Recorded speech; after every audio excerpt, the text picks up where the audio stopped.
دی چې دین قرباني غواړي. دین څه غواړي؟ قرباني. قرباني د بدن، قرباني د مال، قرباني د وخت، قرباني د بچو، قرباني د وینې، قرباني د هر څه. د هر څه به قرباني دین دپاره. هله به تا ته هغه اوچتې درجې د جنت هغه میلاویږي.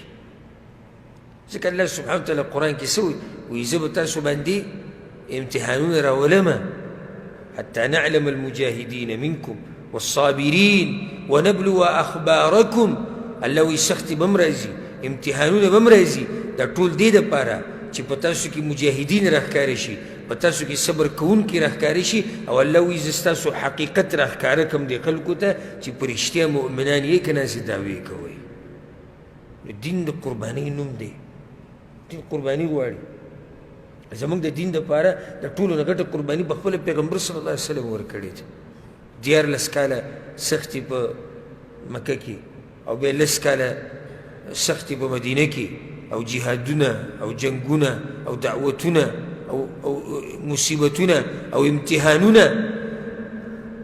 ځکه کله چې پیغمبر صلی الله علیه وسلم وفات کېدو، هغه واقع به انشاءالله سیرت په آخر کې بیانوو که الله ژوند راکړو، نو ډېره زیاته سخته پې وه، ډېره زیاته سخته پیغمبر صلی الله علیه وسلم باندې. او د دې سختي د لاسې ځان ته یو لوښی ایښودی او په هغې کې اوبه پرتې وي، په هغې کې به یې کپړه وواله، کپړه ورسره وه، کپړه به بیا په خپل مخ راواچوله او دی به وي لا اله الا الله ان للموت لسکرات. یقینا د مرګ سخته ډېره سخته وي، د مرګ زنکدن ډېر سخت دي. نو په هغه ټیم کې فاطمه رضی الله عنها زنانه خو زنانه صبر نشي کولی، او بیا پلار، او بیا داسې پلار. پلار یې ولیدي چې بابا باندې سخته ده، وی وا کرب ابتاه، هله یې وایي زما په پلار باندې سخته ده، راشي زما پلار باندې سخته ده. پیغمبر صلی الله علیه وسلم ورته وایي لیس علی ابیک کرب بعد اليوم، لور د نن نه بعد به ستا په پلار باندې سختي نه وي، دا سخته اخرنۍ سخته ده. نو دا ټول د پیغمبر صلی الله علیه وسلم د سیرت که څوک راته ووایي چې لنډ یو ټکي کې ما ته د پیغمبر سیرت بیان که په یو ټکي کې، نو زه یو ټکی وایم قرباني. بس دقه د پیغمبر صلی الله علیه وسلم سیرت دی.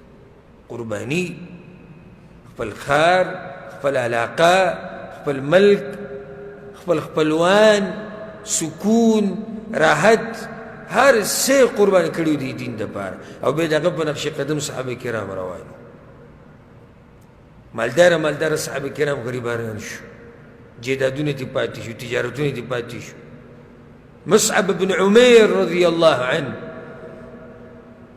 ښه مالداره سړی، او بیا چې کله ښخېدو نو صحابه کرامو سره بیا دومره څه نه وو چې دی پکې کفن کړی وی، نو هسې وړوکي ورته کې سادرګۍ میلاو شو، نو چې به سر به یې اچو، خپې به یې ښکارېدې، چې به خپو به یې ورته اچو، سر به یې ښکارېدو. چی شو هغه هر څه، چی شو هغه مال، چی شو هغه شهرت او هغه هر څه، هغه ټول د الله دپاره قرباني کړو. ما ورته یو ریال یو روپۍ نه قربانو، هر څه پرېږده. ما ورته د وخت کې څه وخت د الله دپاره نه قربانو، ما ورته بچي نه قربانو چې بچو باندې دین ووایو، بچو د دین وښایو. زما هم دین خوښ دی، ستا هم دین خوښ دی، او د ټولو دین خوښ دی، خو بچي باندې دین وی نه، نه بچو دپاره نه، هغوی دپاره تجارت، هغوی دپاره کاروبار، د هغوی دپاره دنیوي سبب. هی وی دین، زه ارشم د دین نه او د علم نه. راشه که نه بیان له، درس له، مانځه له، جومات ته، حلقې ته، د الله ذکر، د الله نور عبادات، بیا هېڅ نشته. په موږ باندې خو دغه قربانیانې زموږ نه نه دي غوښتی شوي ده، او دغه سختې په موږ نه دي راغلي چې کوم په هغو باندې راغلي. نو ټولو ته دا نصیحت چې دین دا قرباني غواړي لازم. قرباني د هر څه، د یو شي خاص قرباني نه، دا قرباني به ورکوي. صرف په دې ګوره کار نه کېږي، ښه صفایي درته وایم، صرف ګوره په دې کار نه کېږي چې موږ ته به خپلې خېټې ساتو او موږ ته به مزدوریانې کوو.